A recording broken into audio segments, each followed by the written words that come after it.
Welcome, everybody, to another edition of Frank's Amazing Podcast. I'm your host, Frank Agile. The New York Mets wrapped up the regular season in what you could say is a little disappointing because they were not able to make the wild card. But all in all, after the season is over, I do think you have to be proud of the way this team finished, the way they competed, and all around the season they ended up having. I think there's a lot of encouraging things to take away from the end of the season. And one of the main things is that it's something that you could build on. And I think that's really important because I don't think that this is an example of a team where it's like, okay, they won 86 wins, starting pitching was fully healthy, they got a lot of contributions from the offense, particularly young players, guys that we didn't necessarily know that much of, that we knew were going to make such major impacts, like Pete Alonso, like J.D. Davis. We were not expecting those things coming into the season, but on the flip side, the things that we did not expect were some of the underperformances. Guys like Edwin Diaz, like Jerry's Familia, like Robinson Cano, even Noah Syndergaard. I think you definitely could throw him into that mix of guys who it was a disappointing season for him. I just believe that with the way the Mets had talked about trading Noah Syndergaard in the offseason and trading him at the trade deadline, one of the common things from Met fans was like, oh my gosh, you can't trade Noah Syndergaard because he's this really good pitcher. He has Cy Young caliber stuff. This guy could easily be an all-star, top of the rotation kind of guy, someone you could build around and what have you. But I just don't really think that Noah Syndergaard is that guy. And even if he is, he has not shown to me or anybody else that he could do that consistently. And I think that that is a really big part of having a successful team and having a team that can make the postseason, because one of the big reasons why the Mets did not make the playoffs is the inconsistencies. Because what you saw from this team, the way they finished with 86 wins, this team was good enough to really beat anybody, and they did beat most of the people. And what's so ironic is that, like, so much at the end of the season, past couple of months, we were talking about, all right, the Mets got to catch the Cubs. The Mets got to catch the Cubs. You know, we're watching the Met games, and then right after watching the Cub games to see what happened. You know, did the Cubs lose? Did they win? Did the Mets gain ground? Did they lose ground? And all the time we were watching the Cubs, like, oh, but can the Mets catch the Cubs? Are the Mets as good as the Cubs? And we didn't really know that. And you know, they really blew some big-time opportunities, because one of the things that you really have to look at is, all in all, the Mets finished 3 games out of the wild card, and that's really, really close. And they finished, like I said, with 86 wins total. You know, it's a good season, and it's like you're almost there. And here's another great thing. It's a big improvement from last year, and you do have to be proud of that.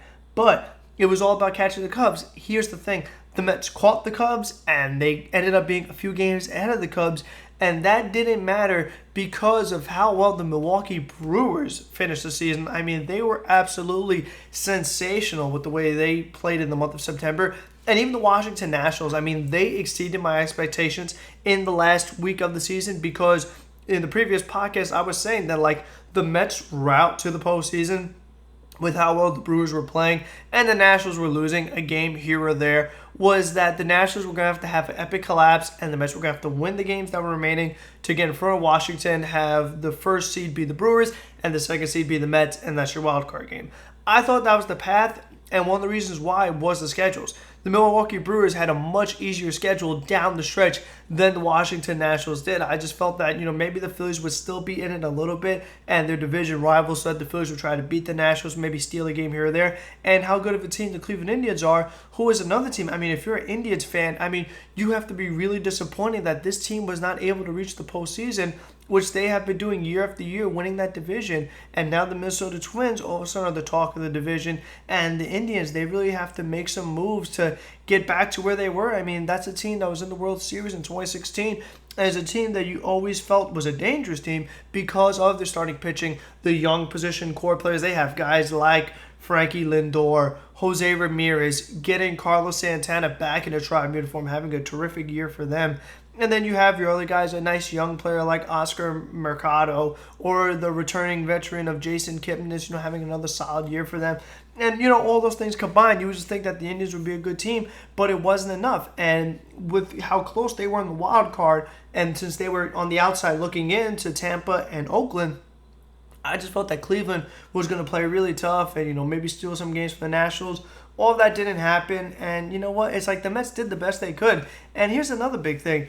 The fact that the Mets swept the final weekend series of the game, the last series against the Atlanta Braves, that is something that surprised me, because even if the Brewers lost some games, which they never did until the last few games of the season, of course, when the Mets were already out of it, but had the Nationals lose some games, even if all those things had happened, I didn't really see the Mets beating the Braves, sweeping the series to end the season, because of the troubles that the Mets had with the Braves this year and last year. And the Braves, they finished with a really good season, winning the 97 games and the division for a second straight year.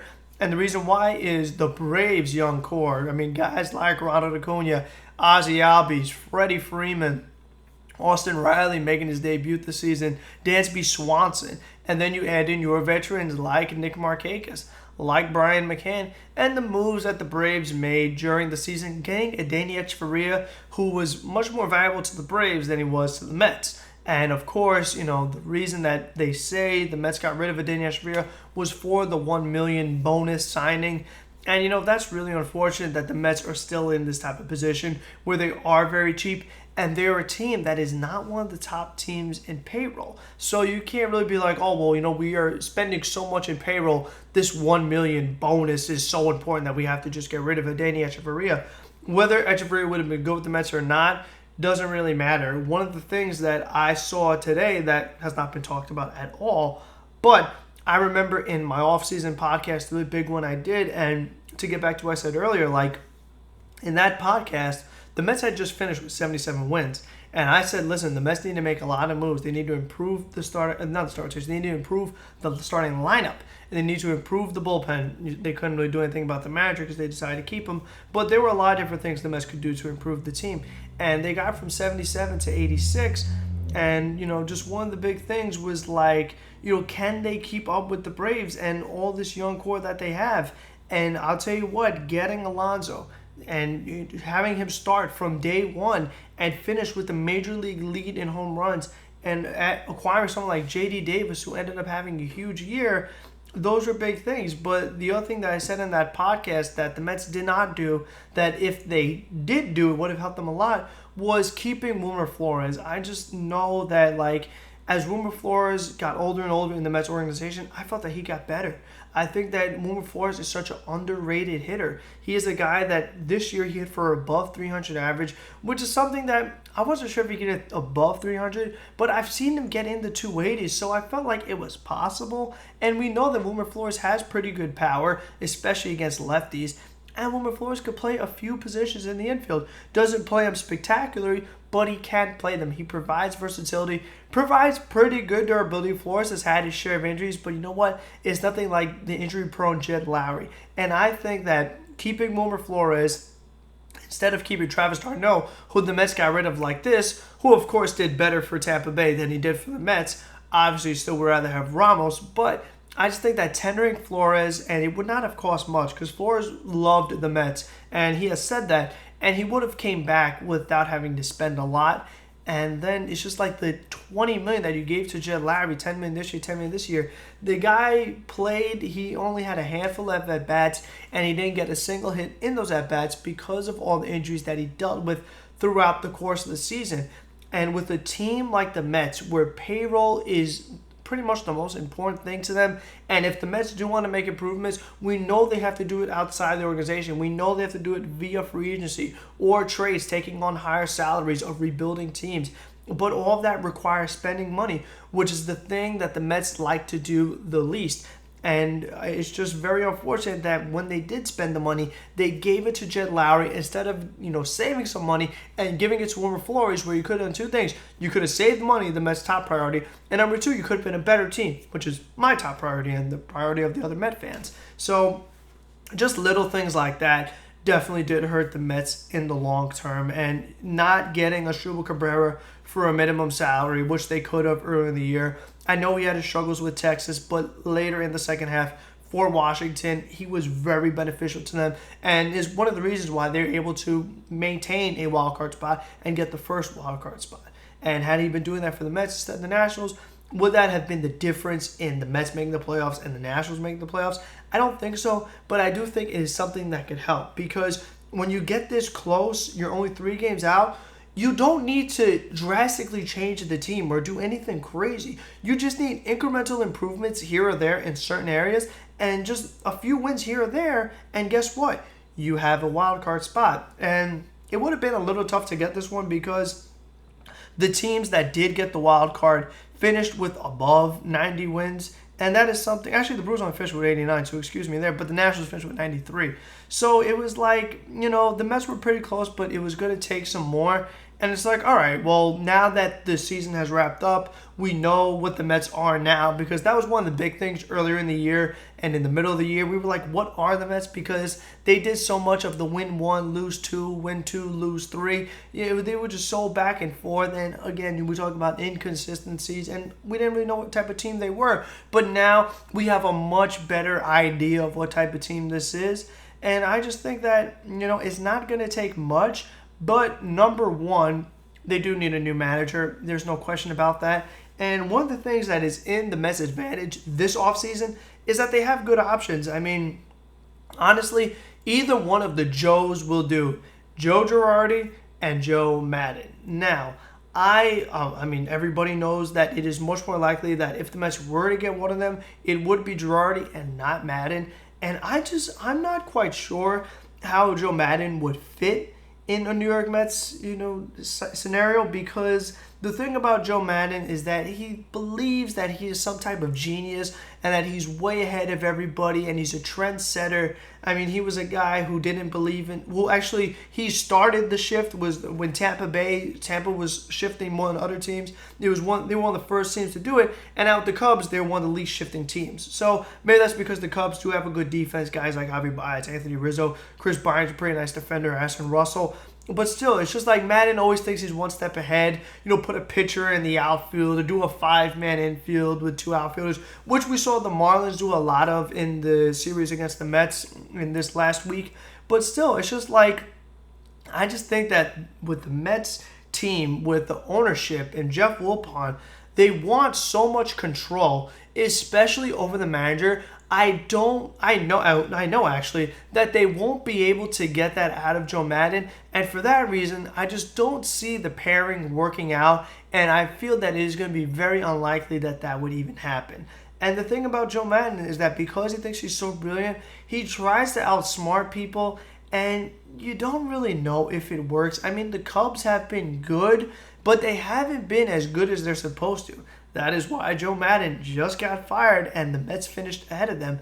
And I think that the Cubs had a really disappointing year last year where, their offense just completely went to sleep in the play-in game and the wild card game. And like I just said, with Anthony Rizzo and Javi Baez and Chris Bryant and Wilson Contreras and Kyle Schwarber and, Jason Hayward, the Cubs have plenty of talent, and that is a team that should be better than where they finished. And you want to blame the manager, you can. So I just don't think that Joe Maddon is going to, I'm not sure he's not going to lift the Mets to the next level, but I just don't see it working out.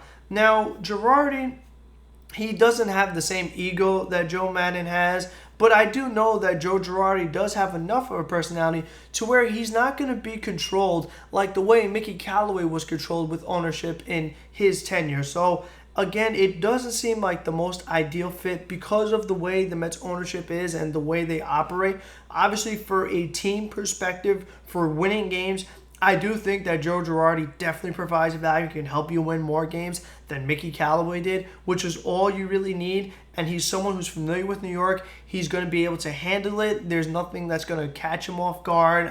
He is a guy who has plenty of experience. He played this game. He was behind the plate. And one of the things that I hope is that with Joe Girardi's experience as a catcher, that maybe Joe Girardi could help solve some of the issues that the Mets have had with controlling the running game, because it is still a huge problem, one of the biggest problems with the team. I know it seems like something that it doesn't seem like a big thing, because when we think of what do you need for a team to win, you need good hitting, you need good starting pitching, you need good relief pitching, you need depth, you need health, you need a good manager, you need some luck along the way. You don't want the league to do really well to where it's like even though you're winning, your competition is winning as well, so you can't really gain any ground or get into the wild card. But You know, it's just like those consistencies and those little things that you need. And controlling a running game, it's big when you're the worst team at it. I mean, we saw all of the Mets starting pitchers struggle with holding runners on, whether it was DeGrom, which is surprising because DeGrom in the past has been known as a guy who could control the running game really well because he had quick time to the plate. It's not like Noah Syndergaard and Mats who take forever to deliver the ball. I mean, Jake gets it out quick, and he has high velocity, and he has good accuracy. It's like he's thrown in the dirt where it makes it tough throws for the catchers. So just to see the spike in stolen bases against DeGrom, that was concerning. Obviously, Noah Syndergaard still struggling a ton with holding runners on. Same with Steven Matz. He's still struggling. Zach Wheeler, I feel like he was probably the best of the bunch as controlling the running game. And Stroman was pretty good too. And here's the thing.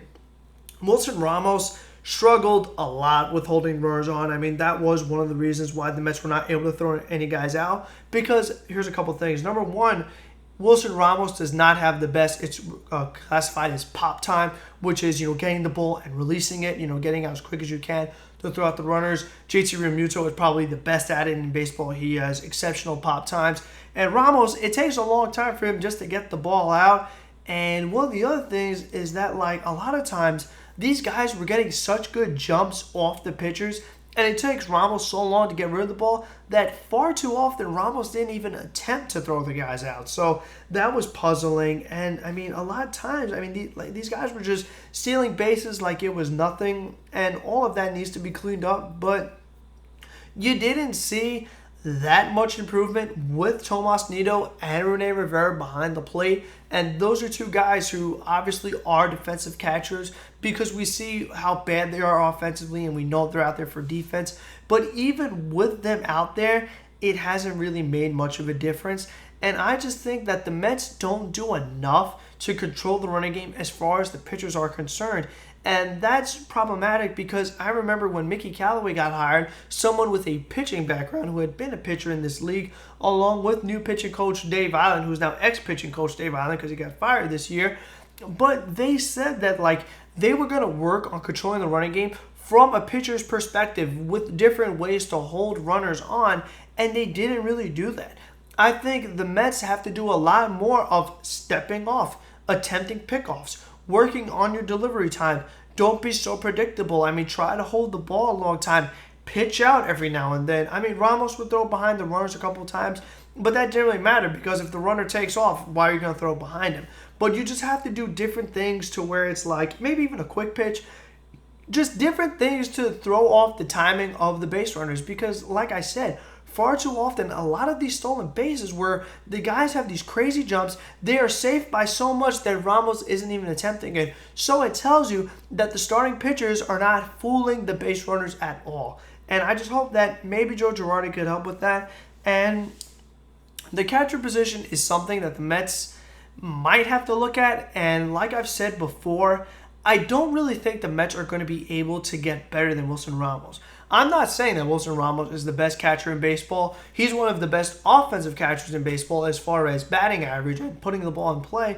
But one of the problems with Wilson Ramos is when he puts the ball in play, what kind of outs is he getting? And a lot of Wilson Ramos' outs were not that productive. Far too often, we've talked about it, but Ramos rolls over far too many ground balls trying to pull them to the left side, whether it's a ground ball to shortstop or it's a ground ball to third base. Far too often, with Ramos' speed, those are routine groundouts, and because of Ramos' lack of speed, those are very easy double plays, which is something that is very difficult to overcome when you're an offense, and when your offense that isn't necessarily the best with driving runners in when they're on base. And one of the reasons why the Mets are not that great at it is because of how much they strike out. Pete Alonso, he had a tremendous year. He led the league in home runs, finishing with 53, set the record for the most by a rookie, and it was excellent. It was fantastic to watch. It was exciting to watch. I'm a big Pete Alonso fan, but Pete Alonso's big weakness is his strikeouts. He struck out way too much, top 5 in the league. I believe he finished at maybe number 3, if I'm not mistaken, so that definitely needs to be worked on, but it is very difficult to drive in runners when you're striking out a lot. I've talked about that a ton, very obvious. The other guy, Michael Conforto, he finished with over 30 home runs this season. A nice season for Conforto. But Conforto's biggest problem, he strikes out too much. So again, you're leaving runners on base. Brandon Nimmo, he struck out way too much this season, and he's a guy who is someone that gets on base a lot. Nimmo didn't have the amount of attempts you would like to have him have because of the neck injury that happened earlier in the year in that game in Atlanta against the Braves when he crashed into the wall. So not that many plate appearances for Nimmo, being able to get his full rhythm and really get it going. He was better when he came back from the injured list than before he went on the injured list, but still he struck out more than we would have liked him to, and he does need to improve in that area. Jeff McNeil struck out far too much in the second half. And McNeil, I mean, he's someone that's going to be really interesting going forward because, I mean, obviously I'm a huge Jeff McNeil fan, but what I didn't like was the way his average decreased, his power increased as far as home runs, but his strikeouts increased as well. I felt that McNeil was pulling way too much. He was overswinging and not being the Jeff McNeil I like. I like the Jeff McNeil that he just puts the ball in play, he hits it to all fields, he takes the ball the other way, and he bats for a 330-something average. I just think that Jeff McNeil is so much more valuable on a National League team, on a team like this where the guys hitting behind him were Pete Alonso and Michael Conforto, who way too often were striking out. So you can't have McNeil striking out a lot as well when the two guys behind him were striking out. Also, we take into consideration that Todd Frazier played way too much this year and struck out way too much. So again, it's like if Frazier is striking out, if Alonso is striking out, if Conforto is striking out, if McNeil is striking out, if Nimmo is striking out, Rosario, he strikes out a bunch because he chases far too often. With all those guys doing those things, it makes it hard to drive those runners in when they're on base. And if Ramos is hitting too many routine groundouts and hitting into too many double plays, it makes it very hard to get that, here it is, consistent offense. That is what it is. We talk about what are the little things the Mets can improve on. How could they get those 3 games that they need to get over the top, get into the wild card? That is it. It is the little things. It's not hitting into double plays. It is not striking out all the time. It is having more of a 2-strike approach. I've talked about it too much, but they haven't done it. Just putting the ball in play and seeing what happens. The teams can make errors or mistakes if you don't hit the ball, and you never know. You could think that, I'm not going to kill it, but I hit it, and it just so happened to find the hole. And even more so now with the shifting, you may think, maybe I got jammed or that pitch was too far out the strike zone, but I didn't try to kill it. I just made sure that I was paying attention to the ball. I put the ball in play. It went against the shift. It's a base hit. I score a run. And with a team like the Mets, who struggled so much with the bullpen, we've talked about it before, but one of the ways to overcome that is to improve the offense and to score so many runs that it's like, even though the bullpen is so bad and they're going to give up a lot of runs and they're going to blow games, if you score so many runs, they're going to give up runs, but they won't give up enough. You'll still have a lead, finish with the lead, and win the game. Now, we definitely saw a bunch of examples of the Mets blowing big leads. One of the ones that comes to mind, and at the time was a big loss, and now looking at the end of the season and the way it, wrapped up, the loss against the Washington Nationals, that Tuesday game, September 3rd, in the 9th inning, when the Mets blew the game with their minor league relievers, with the Paul Sewald and the Daniel Zamora, and then the Edwin Diaz special, give up the home run and blow the game.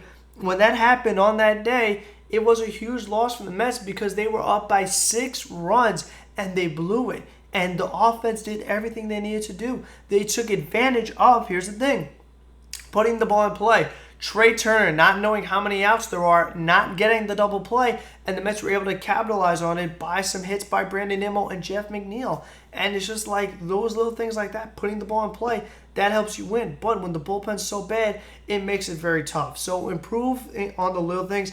I think that a big boost to the Mets next year, if they decide to do it, which I really hope they do, is not having Todd Frazier. And even if you do have Todd Frazier, you have to cut his plate appearances a lot. I mean, he has to bat very, very, very little, only against left-handers, only late games, because that's when Todd Frazier did his damage. I don't like Todd Frazier at all as far as the type of player he is. All or nothing, strikes out too much, hits for an extremely low average. Defense is not as good as Mickey Callaway makes it sound. He had a bunch of errors this year, and getting thrown at home plate, which he did a lot, and he did it today in the game against the Braves. He got thrown at home plate, which happened a lot. I mean, it happened also in Atlanta. I remember where he got thrown out on a nice hit by Juan Lagares. So, I mean, all those things need to be cut down. We talk about the little things. Those mistakes have to be cleaned up. And I think not having Todd Frazier in the lineup and substituting him with someone like J.D. Davis or Joe Panic, I think that those two things could really help make the Mets an all-around better offense.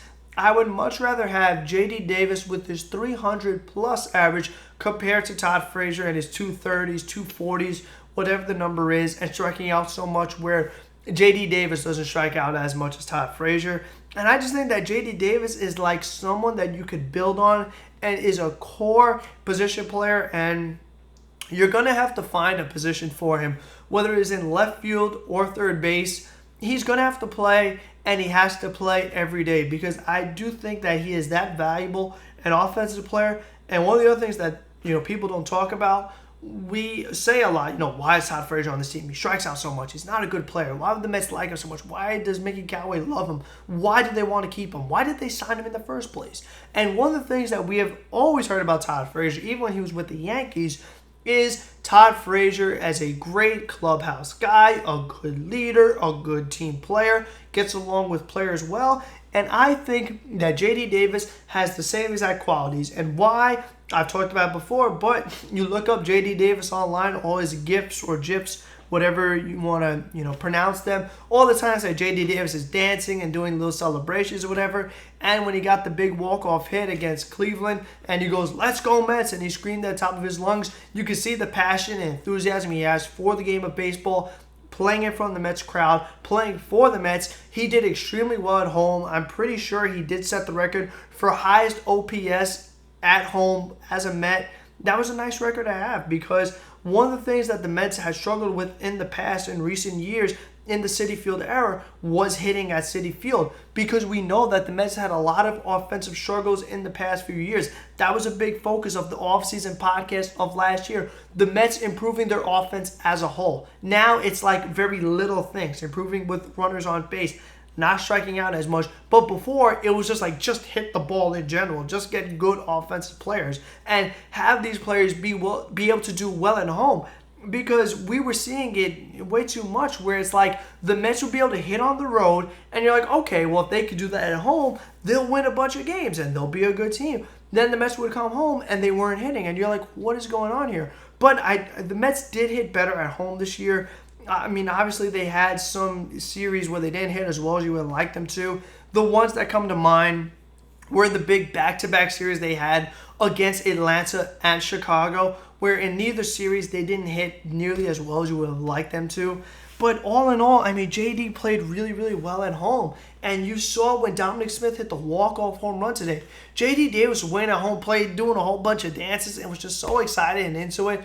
And I am so worried, really, is the word, because I've seen that the Mets view J.D. Davis as a trade chip, and I personally don't like that at all. In my opinion, I believe that you can't have enough good young core position players, hitters. I just don't think you can have enough. I don't think you could say, oh, well, we have a surplus, because it's like, since we have Alonso and McNeil and Conforto and Rosario and Nimmo and maybe even Dom Smith, we don't need J.D. Davis because we have all these good young hitters. Why do we need to keep them? Let's trade them, because here's the thing. I mean, this is something that is really worth considering and talking about. This is big right here.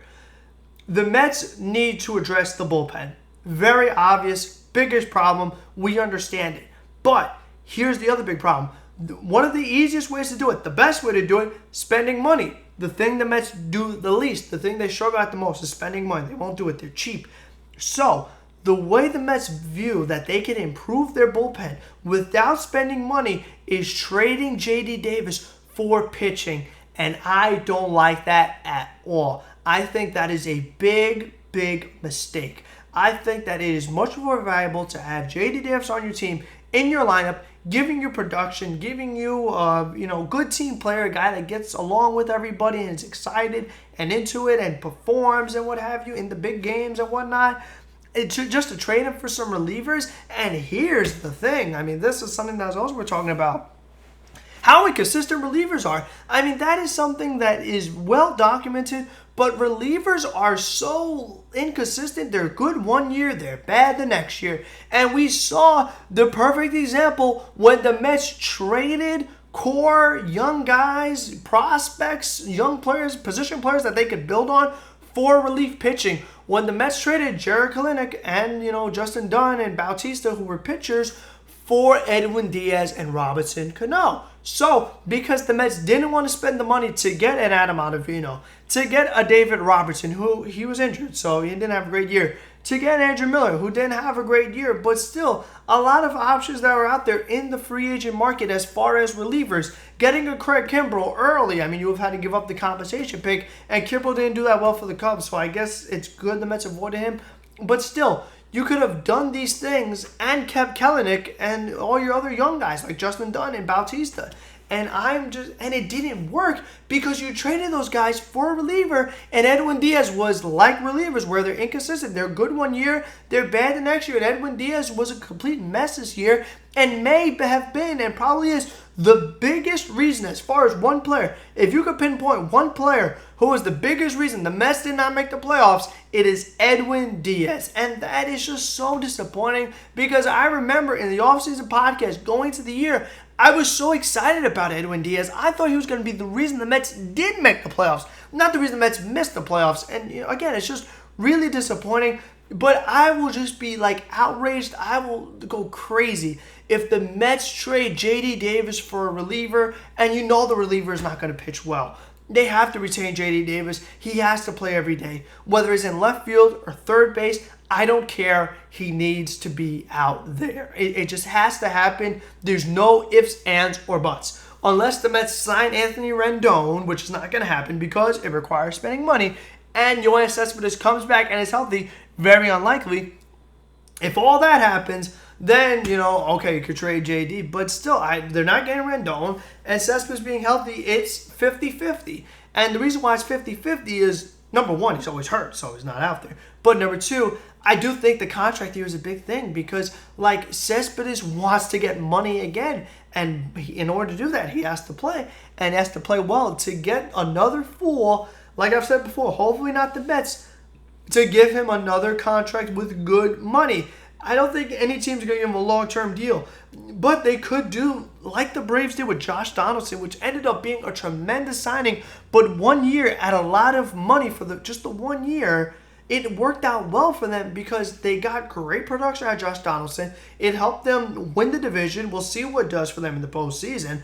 But they were able to do it without making a long-term commitment where it's okay, well, it messes up the things we can do in the future because we have all this money tied into Josh Donaldson, and he's only gotten worse as the years have gone on with the contract. So for Cespedes, I think that he obviously wants to get that money again, and he has not been able to get all of the money that the Mets owe him because of the insurance policy with how often Yoenis Cespedes has gotten hurt. So I just think that those are all big things that the Mets have to consider with improving this team. So they have to address the bullpen, obviously, address the manager. They need to either get rid of Todd Frazier or significantly cut down his playing time. And I think maintaining this young core, I think that's a big thing for the Mets. I think if they could do that, they could end up having a really good all-around offense and just a good team going forward, having depth and having versatility. Because one of the things that happened this year for the Mets, which had not happened in years past, was that when a Mets player got hurt, they would go to these no-name players, Eric Campbell, Ty Kelly. I mean, you could just name all the Maddon Decker, all these guys who don't belong out there.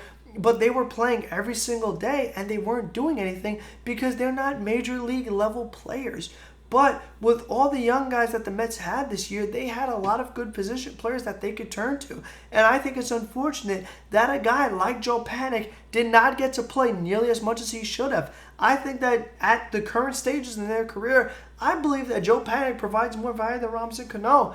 And that's unfortunate because like with Edwin Diaz, I was excited about Cano. I thought Cano was going to be a big help to the Mets, improve their offense, which struggled so much last year. And I really believed that Cano was going to help that. But Joe Panic played really well in a Mets uniform in his limited at-bats, whereas Cano did not play well in his too many at-bats in his first year as a Met. And as I've said before, Cano is going to get worse as each year goes on, and it's going to hinder the Mets from what they could do financially with improving the team via payroll. And that is problematic when you have a cheap team like the Mets who don't want to spend money to begin with. Having it tied to Cano long term with him not helping the team, all of that is just really troubling. And it's still, I'm going to say it, the Mets have to give Cano all of his money right now, cut him so that they have more payroll flexibility in the future. And it's important because it will help them get outside help like a Rendon, which I don't think they're going to do, but whoever's out there on the free agent market or taking on salaries of players on rebuilding teams, they could do that if they're not paying Ramos and Cano in the future. And one of the other important things it allows them to do is retain the young core, not only position players, but pitchers as well. I definitely believe the Mets should re-sign Zach Wheeler. That is something that I was on the fence about all year, but the way Zach Wheeler closed the season, the fact that he had a better season than Noah Syndergaard in my mind when you look at the final numbers and that he performed in the big games, I think that Zach Wheeler is someone who is worth keeping, giving him a pretty nice deal, whether it's 3 years, 4 years, however much he wants. I do it because I believe and we know that having the good starting pitching is just really important to being able to compete in every game, because if you have the young starting pitching and the young position players with a different manager, with a little bit better of a bullpen, you can make the playoffs. I mean, it's a very simple formula. So you have to re-sign Wheeler.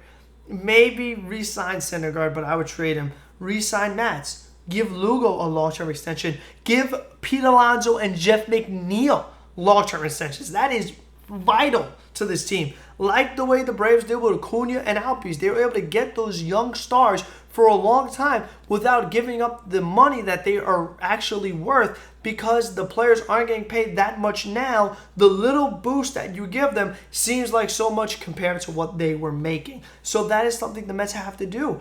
Keeping Brandon Nimmo possibly, keeping Michael Conforto, keeping Amed Rosario, keeping J.D. Davis. This is going to cost a lot of money, and the Mets don't like to spend a lot of money. So you can't have a lot of money committed to Ramos and Cano. You just can't. And the Mets aren't going to be able to trade Cano because no one's going to want him. Nobody wanted him but the Mets to begin with when they acquired him in the offseason. So, and the other thing, like I've said before, blocking the young position players. Blocking playing time of Joe Panic or J.D. Davis, that can't happen, because you just can't have the team becoming worse not only on the field but in the future off the field, not being able to get additional help because of the money you have committed to Robinson Cano.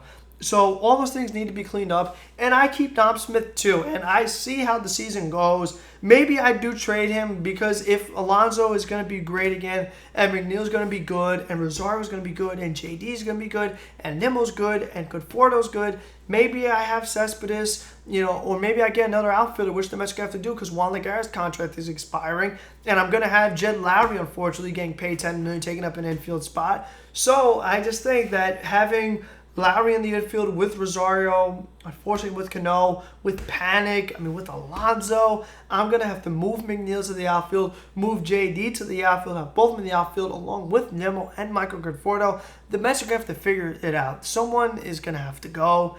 And like I said, I really just hope it's not JD, it's not Nimmo, it's not Rosario Conforto. I really hope it's not those guys. I want it to be Lowrie, I want it to be Cano, I want it to be Cespedes. One of those guys have to go. I need the young players playing because they just get better with time. And I just believe that young position players help you win. Look at the recent championships. Look at the blueprint the Houston Astros did to win the World Series. They had good starting pitching. They had Justin Verlander, Dallas Keuchel, Lance McCullers, Charlie Morton, all these different pitchers. But they also had the Jose Altuve, the Carlos Correa, the Alex Bregman, the George Springer, all these different young players, the Yuli Gurriel. And for the Mets, if they could do the same thing by having DeGrom and their starting pitching along with all those young position players, they could win games. The Red Sox winning the World Series last year with their young core, Mookie Betts, Andrew Benintendi, Rafael Devers, Xander Bogaerts, a lot of different players. They made the big acquisition to get JD Martinez, giving him his money, but still, Mookie Betts was the MVP. So having all these different young players that get better for you as time goes on, I just believe that is the key to not only winning this year, but here's the thing that the Mets have never had: sustainable winning, having winning season after winning season, hopefully making the playoffs year after year. Having young players is the way to do it, because if you have a bunch of old guys, you're only going to win for a year or two. And I mean, unless you win a World Series, it's not that exciting, because you're good a couple years and then you're terrible for 10 years, which the Mets did exactly in the 06, 07, 08 run, when you had Beltran and Delgado and Pedro Martinez and El Duque and Tom Glavine and Billy Wagner and LaDuca and Jose Valentin and Cliff Floyd and Sean Green. I mean, you could go on and on with all these, Moises Alou, all these nice players the Mets had, Ramon Castro, but these guys were older. A lot of them, this was the end of their careers. These were the last good season they had in them. And once those guys left, once Delgado and Beltran and Alou and Glavine and Martinez, once all those guys were gone, Billy, the Mets were terrible for all these years until 2015 when they made the World Series. You don't want to be bad for 7 years, 8 years. It's horrendous to watch. I hated that. I mean, I started becoming a Met in 06, coincidentally.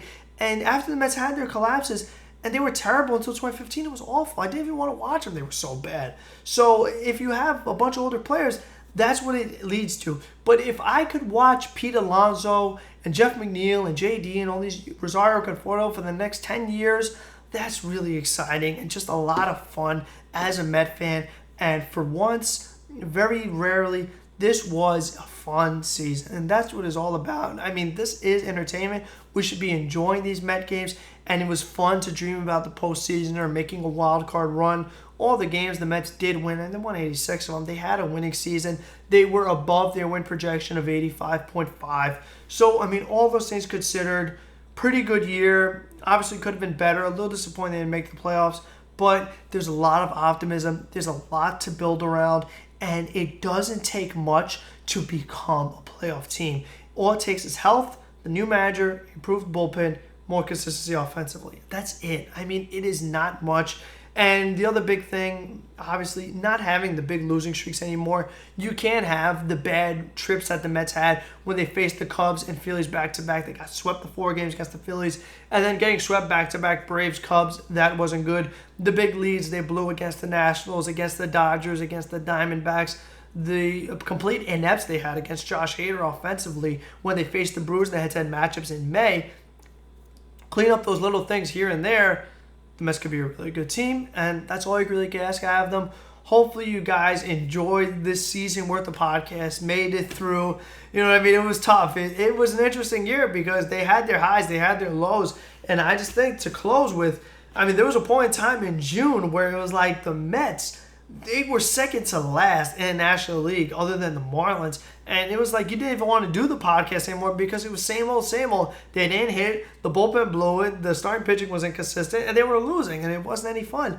Then they went on that huge run beating up on the bad teams, the Marlins, Pirates, White Sox, and what have you. And they were able to beat some good teams here and there. Again, it's how they finished with 86 wins. They didn't finish with 86 wins beating a bunch of lousy teams. So a ton of credit to the Mets and the players in there that never gave up, that fought to, instead of having the second worst record in the National League, they were the team that was right there to making the wild card. And that is just a great improvement. And again, just a testament to the players. And it's fun to think about and just to build around and see these guys for a long time. I just think that would be really big as Met fans. But hopefully you guys enjoyed it. I will still be talking about baseball as the playoffs go on, talking about the other teams, the Yankees. We're going to have to talk about them eventually. But any moves the Mets make, like a new manager or any acquisitions, a big offseason podcast to talk about exactly what the numbers were, what happened, how it happened, why it happened, where it happened, and what the Mets could do about it. That's the big thing. Making that list again of players that the Mets could potentially add to fill in those little areas that I talked about to get over the top. We're still going to be talking about football. Podcast coming out tomorrow, recapping Week 4 and the Giants with their improvements, particularly in Daniel Jones having another nice game. And then basketball season right around the corner. I mean, October is going to be here, and that means basketball season starts. Talking about the Brooklyn Nets and the improvements that they made, adding Kyrie Irving and DeAndre Jordan with the hope of when Kevin Durant is healthy, what the Brooklyn Nets could become. building off of their season that they had last year, making the playoffs. So a lot of good things coming. We're going to still work with the technical stuff, not have it be as, glitchy and delayed and what have you. But stay with me and I'll make it worth your while. If you like the video, leave a like. Any feedback, leave a comment. We can talk about some different things with the Mets and the other teams as we move along. Subscribe if you want to keep up with all the different podcasts that are going to be coming out. Tell some friends. Some more viewership, wouldn't mind it. But have a good one, everybody. Thanks for, enjoying this fun season with me. Have a good one.